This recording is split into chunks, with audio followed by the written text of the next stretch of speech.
If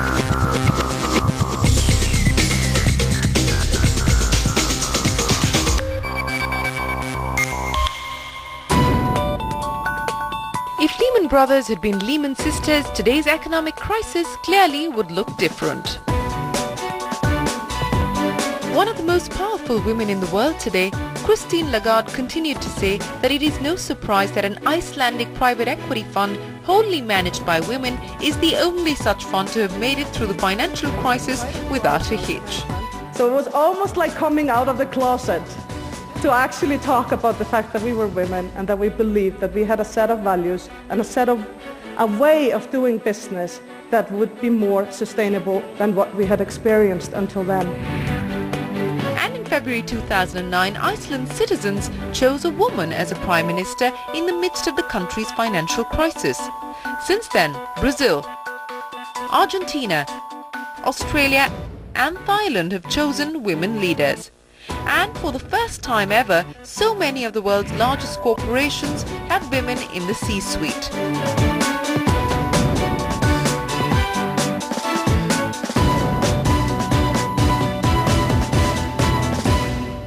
So what are these Lehman sisters doing better than the Lehman Brothers? Do women make better leaders than men? We know this is a provocative question, but this is exactly the question two management consultants set out to answer. Management coaches Zenga and Folkman undertook this study to understand why, in spite of 53% women joining the workforce every year, only about 3% make it to the top. Is it because women are less effective leaders, or because there are some entrenched biases in our organizational culture? So 7,280 leaders were surveyed in 2011 and graded on their leadership capabilities by their managers, peers and direct reports. Each person was given points on leadership competencies. On overall effectiveness, women outscored men. The study found that women were more likely to outperform men on displaying high integrity, driving for results, honoring commitments, and improving based on feedback. A lot of times people believe that women would be better at nurturing competencies, such as developing others, building relationships, collaboration, and teamwork. And in fact, they are better at those things, but they're also better at these tough skills like drive for results. Well, that's a very important point. Women are not good leaders just because they're nicer and nurturing. They are effective leaders because they get the work done. I also asked Joe if there is more pressure on women to perform and if this pressure is largely self-imposed. A lot of women that I talk to say if a man makes a mistake, people just sort of say, oh, he had a bad day.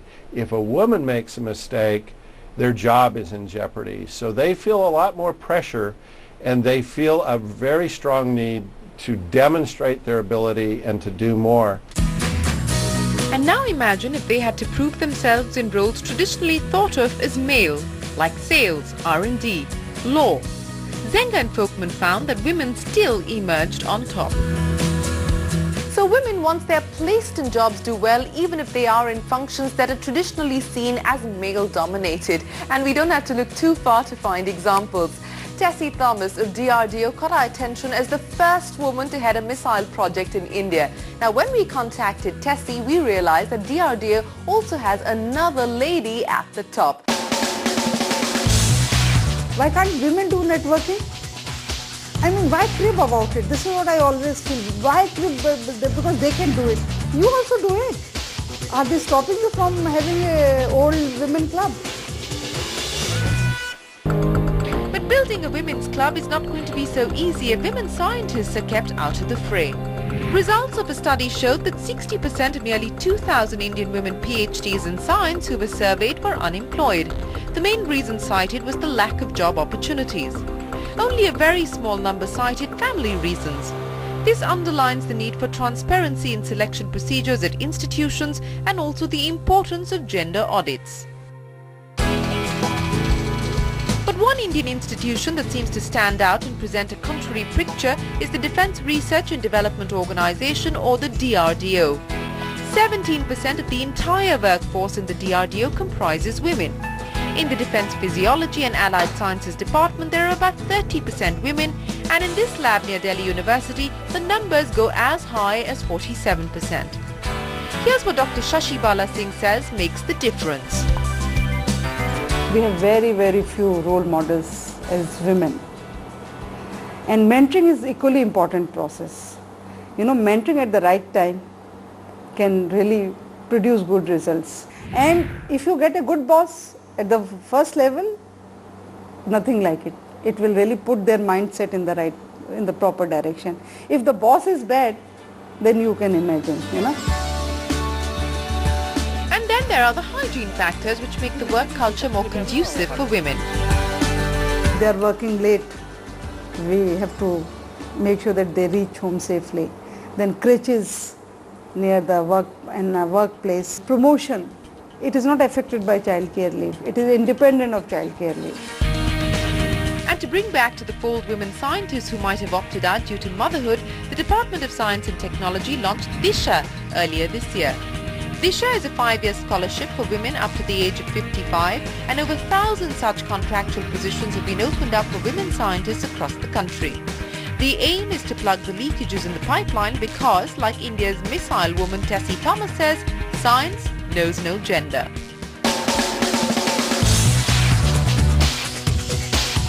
I feel that science has no gender. When I joined, hardly 3% of women scientists were there.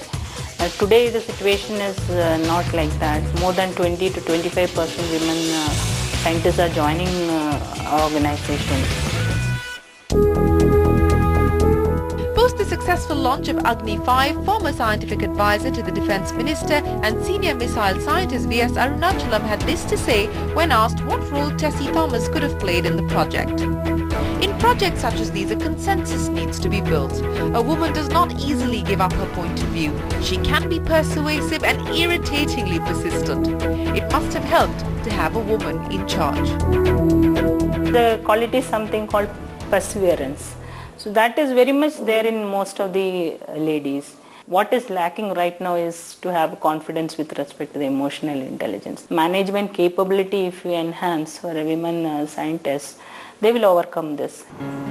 But training takes care of managing work. Managing her home life is always up to the woman, and the choices can get tough. A couple of years ago, when Tessie's son was appearing for his board exams, she was working round the clock on her first assignment as project director. So I feel, that she has managed it really well, because whenever the nation requires her or the work, wherever she's working, whenever she has to be present there, she's always been there. Whenever I needed her, she was always with me. And Tessie Thomas's 16-hour workdays and Sunday to Sunday schedules are not easy, so ironically, she turns to Saas Bahu serials to unwind. After coming back from my hectic career work, I get a lot of relieving by seeing all these serials wherein which the girls and ladies who are doing this, they are well dressed. At least gives a happiness in seeing them. They are doing their part of role and I am enjoying their part of role. And there are many different ways in which corporations today are addressing the issue of retaining and developing female talent in their workforce. So with this episode and the next, we're going to take you through best practices from across an entire spectrum of corporations. From the Tata Group to consumer good MNCs like P&G and PepsiCo, from global IT majors Google, Intel and Dell to Indian tech giant HCL. We'll also look at how startups run by women like Jessie Paul's Paul Reiter, Sai Richa Help's Flexi Moms and Juggy Panda's Autel Communications are doing things differently. We will be contextualizing these efforts around the global debate on quotas, pay gaps between the sexes and a churn in the feminist movement. Coming up after the break, we tell you what IT giant Intel is doing for its women in technology. There are career chats, there are forums to talk about challenges, growth opportunities.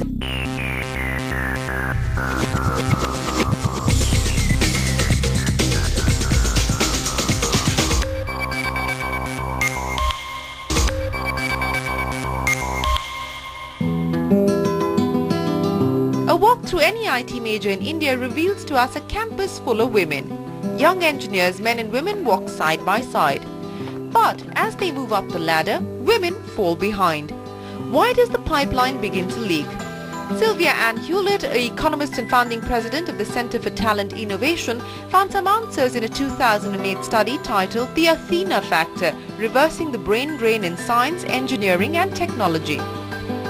The study found that the crucial point at which the leak in the pipeline begins is 10 years into the job, when almost 41% women drop out. This is almost double the number of men. Look at that statistics on your screen.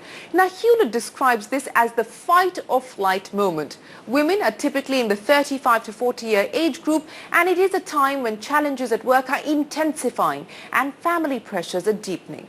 What the opting out results in is women losing their hard-earned credentials and corporations having to deal with manpower shortages.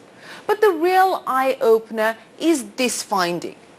Half the women who leave their private sector jobs in technology continue to use their training. It's just not for the company that they leave or even for the private sector.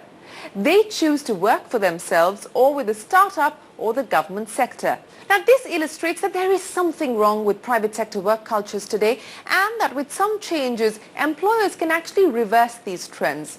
So in this segment, we take a look at one global IT major's efforts to make a change.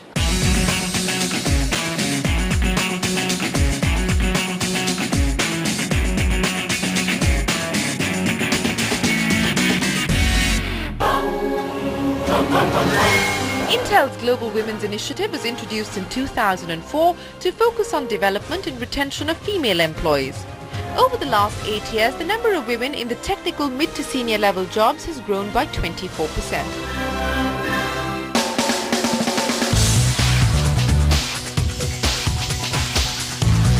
We are gate crashing into all sorts of parties where we might not be invited, right? But once we are in, and we are doing very well. The problem is our own confidence in ourselves. A lot of time we believe science is for the boys and art is for the girls, right? And that's just so not true. So you have to reach out to the universities, you have to reach out to the schools, and you have to ensure there are programs that make the girls believe that this is fun, science is fun, maths is fun, and we are good at it. Once in the organization, it's about giving women a voice, encouraging dialogue and ensuring that they learn from each other. The Athena Factor study finds that women who are isolated are less committed to their work and more likely to be dissatisfied. Likewise, women without mentors or sponsors are also more likely to leave their companies. And it is to overcome exactly this sort of brain drain that Intel 4 years ago introduced the Intel Women Leadership Council. The Women's Leadership Council consists of women vice presidents, fellows in Intel, who reach out to women employees across the organization, and there are career chats, there are forums to talk about challenges, growth opportunities, work-life balance, and it gives you a great opportunity to network. You get to know women who are doing similar roles, or who are at a management level, at a leadership level in Intel.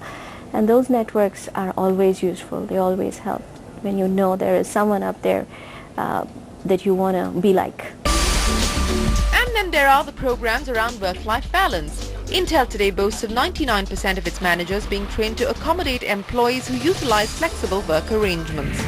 And over 80% employees work flexibly. That is to say that they have compressed work weeks, telecommuting, part-time positions. Intel India's offices are open 24 hours a day, and all new parents, men and women, return to work on adjusted schedules. But Devjani Ghosh feels that while these programs help, it still boils down to the mindset that women have. We should be very proud of our accomplishments, and we should believe and not shy away from believing that we can do well and we can be leaders. I think the day that mindset change happens, everything will become very easy. Setting up the forum, setting up the support systems, that's a cakewalk. That's the easiest thing to do. It might be the easiest thing, but it is the crucial first step that creates an enabling environment for women to build their self-confidence. It's time now for us to take a break here on What Women Really Want, but on the other side, we'll hear from one of the world's most successful CEOs, Indira Nooyi. Tara, would you like me to quit my job and stay home? Because when I show up at these events, she looks at me in horror and she said, Mom, Dream, Mom, don't worry about me, I'll take care of myself. Dream, Mom. This is my daughter telling me this.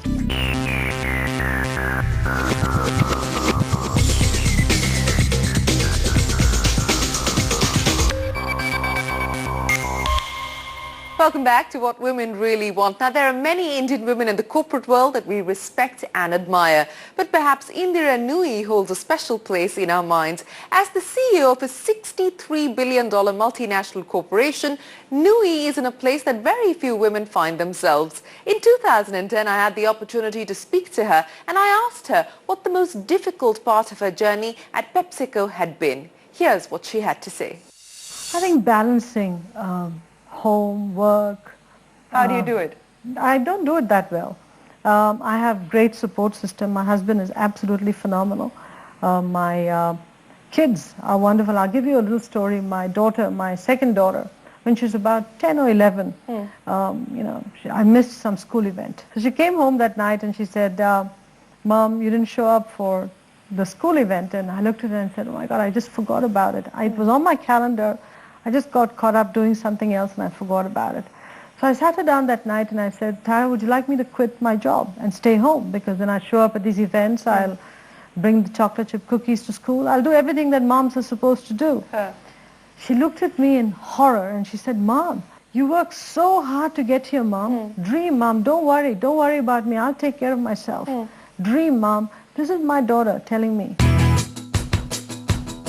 And Nooyi's dream is to build a sustainable corporation, one that adheres to the triple bottom line and then adds another dimension by including talent sustainability as one of its goals. PepsiCo is actually one of the few Fortune 500 companies to publish a talent sustainability report with numbers.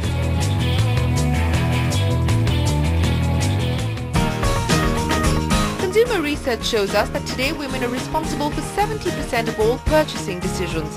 Having a workforce that is representative of this social reality is a must for a consumer goods company if it has to identify new market opportunities. We caught up with Anuradha Chalu, Director HR at PepsiCo India, to find out what the consumer goods major is doing to fortify its pipeline of women leaders. We diagnosed and realized that women themselves will have to make the change. If women begin to demand change, that's when true change will happen. And we designed what we called developing fortitude in women. So there is a series of workshops that we implemented in the organization. We called them Fortifying Your Fortitude.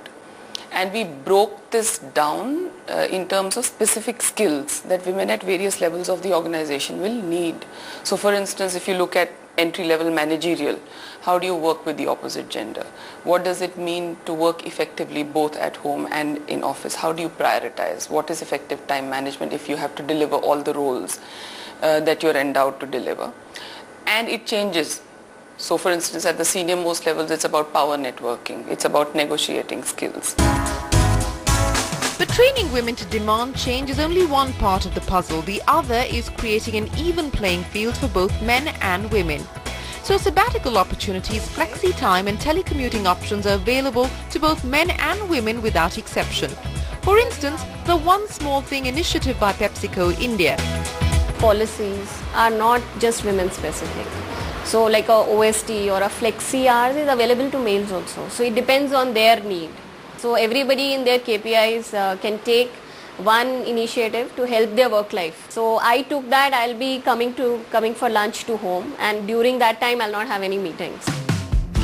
Vasudha Mudgil works in PepsiCo India's R&D division, which is evenly balanced with 45% women in a 55-member team. She started her career with PepsiCo and has found the company's HR policies conducive at all her life stages. Whether it was customizing her work profile so that she could pursue an executive MBA or helping her transition to motherhood and get back on her own terms. I had to work from home. So one option was that I take a medical leave or I take a break, because this part is also very, very important. But how PepsiCo helped is that even though in our exact flexi working policy, you need to come once in a week at least to the office, but that was also waived off for me after all the consideration. How can you make it possible that the job does remain open for her to come back, say in 6-8 months' time? which I don't think so. When I began working 18 years ago, and not in PepsiCo otherwise, you didn't hear of things like that. You didn't quite hear of things like that. But now it's a possibility, and that begins to drive percentages higher and higher. How can you make it possible for her to say work from home? Can you cut the job differently, even for that one single person, so that she's able to pay attention to that life stage of hers and yet continue to be in the employment of PepsiCo and value add? So there is a rising consciousness amongst managers that work cultures need to change rapidly to accommodate the needs of employees. Corporations and society needs to stop punishing employees for wanting a work-life balance, and specifically for women, they need to stop imposing the motherhood penalty. And this is exactly what we are going to address on What Women Really Want next week. Here's a quick glimpse of what we have lined up. Yahoo's new CEO Marissa Mayer kicked up a storm last month when she declared that she'd work right through her pregnancy. So why is one camp cheering her on and the other sighing out of resignation?